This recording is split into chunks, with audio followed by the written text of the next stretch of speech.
quelles sont les relations de l'ambassade des États-Unis avec les chefs de gang?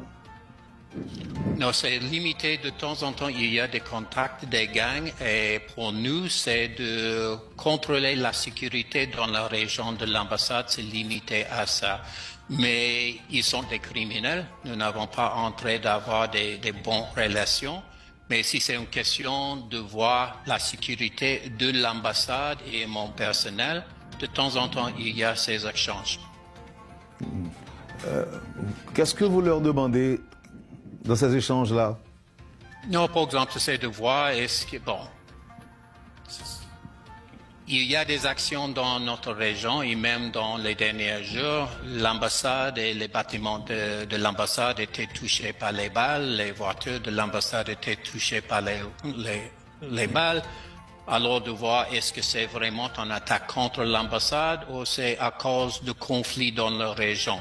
Alors c'est de confirmer les intentions des gangs, mais c'est limité à ça. Nous n'avons pas entré d'être le point de contact avec les gangs. Très bien. Monsieur l'ambassadeur, est-ce que quand les chefs de gang doivent recevoir des journalistes américains, est-ce que vous les appelez pour leur demander un cessez-le-feu? Pour moi, bon, nous n'avons pas contrôle de la presse américaine.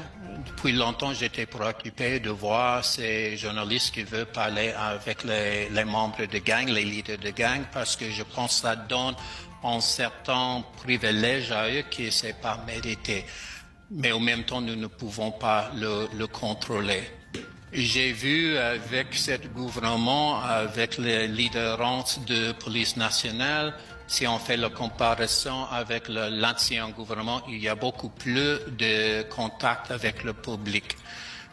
Quand j'étais ici, quand je suis arrivé en mars, j'ai vu il y avait ces entrevues avec les leaders des gangs, mais en effet, les leaders du gouvernement n'étaient pas disponibles pour les journalistes, ce n'est pas le cas maintenant. Alors pour moi, il y a un certain risque de privilégier, de donner en plateforme aux leaders des gangs, mais nous n'avons pas le contrôle de nos journalistes.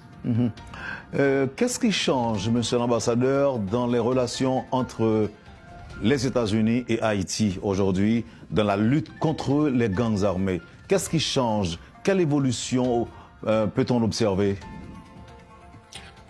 Bon, nous sommes engagés